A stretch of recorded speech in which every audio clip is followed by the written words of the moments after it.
Aloha to the Lahui. Welcome back to Connect the Dots with Jenny. We're going to do an update on the 10 boys who entered the girls' home and assaulted two of the girls, innocent girls, plus another boy. Okay. We're going to update you on that. And I'm just going to give you guys a warning that this video is going to have violence in it. So there's your fair warning. Both videos that I will show you. So first of all, in case you guys don't remember, this is the attack that happened about a week and a half ago, okay? Fuck, record me, you stupid bitch. Huh? What? Tell Mason you better fuck off with kids. I don't know who Mason is. Mason is, because the girl knows.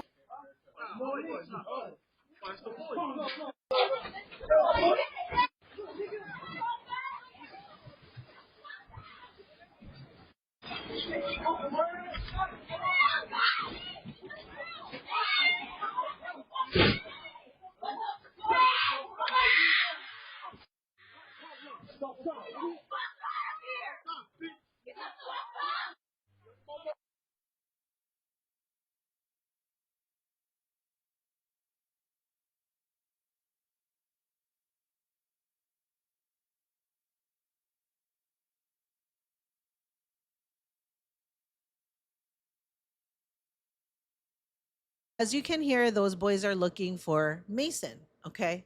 Um, and they went to this girl's house who is completely innocent, is not Mason. There was two girls who lived there. One girl was in the garage cutting a boy's hair when these boys rolled up. They started to assault the girl and the boy who was in the garage. The girl in the garage called the girlfriend in the house and said, grab the BB gun, grab the gun, the BB gun. It's a BB gun. When she came out of the house, she got falsed by one of the boys that was in the garage. And then she was also assaulted. Surveillance footage appears to show three of the men in the group attacking the three women and a man in the garage of the Halewayu Road home.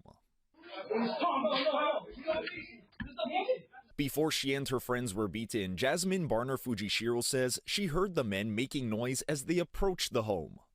We were all just, having a good time. And then I hear yelling from up the road. I heard yelling up the road and I heard them yelling, crib, crib, crib. Shortly after, the men reportedly crowded into the garage, yelling a name at Barner Fujishiro and her friend.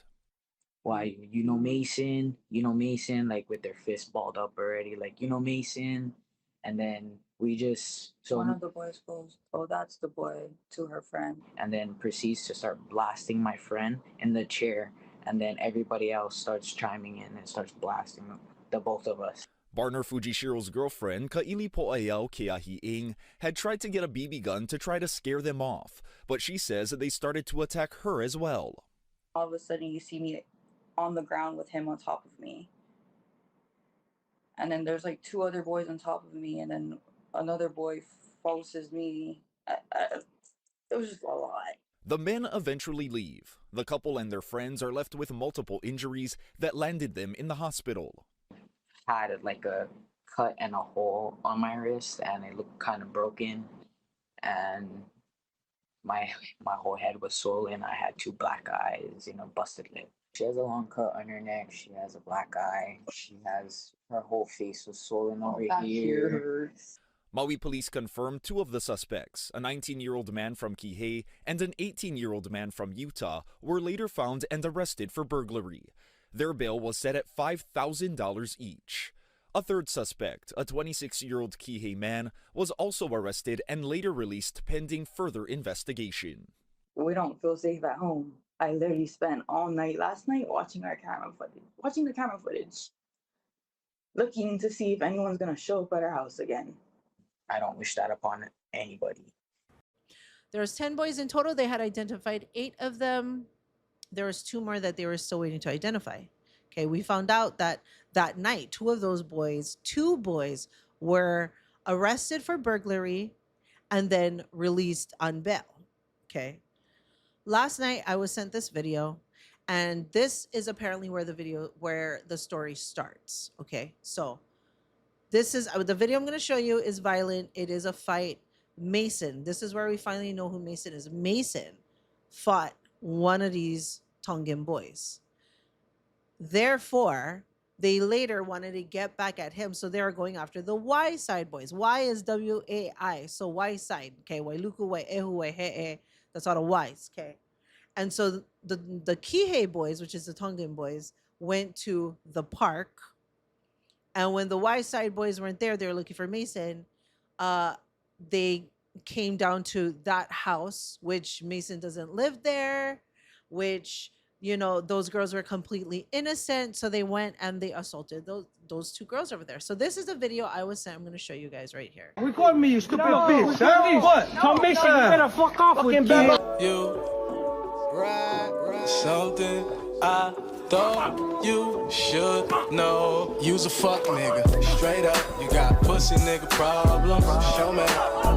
Can't help it, nigga. Straight up, you got pussy nigga problems.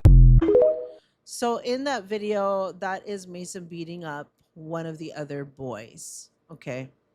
Now we kind of get the backstory, because it was like, why did these boys, just random boys, just beat up these random innocent girls who was at their house? We don't really have a reason per se as to why over there. Apparently Mason is friends with them, but that's not where Mason lives, so they couldn't even get their address correctly. I believe total 4 of the boys have been arrested, but they were released. As far as like the charges go, I am unaware of what those are. If all 4 boys got burglary charges, I have to go back and I'll have to go check out the Ikokua. But there is frustration in the way that MPD has been handling it, and in the way that the detective has been handling it, which, to be quite honest, I'm not surprised by. As you know, the lieutenant that is the bodyguard for Glenn Wong, I wouldn't be surprised if he knows them, because they all go to the same church. Maui's a small island. I don't know for sure if he's patting them, but I will tell you this. I do know there's a lot of that kind of stuff that happens in the Maui Police Department, and I have completely lost all faith and trust in the Maui Police Department in delivering justice to people in Maui. So, pray for the girls. They did say that they wanted to press charges for being assaulted. And this is still an open pending investigation. Whether or not it's going to go anywhere, let's hope and pray that it does. But we know that MPD moves slowly. And I also know that a lot of people don't get justice. And I know that evidence gets lost, swept under the rug somewhere into the deep abyss, the black hole. I know that evidence just goes away, disappears. So, pray for these girls. Pray that they get their own justice. And I will keep you guys updated on anything else that I learn about it. Mahalo te aloha.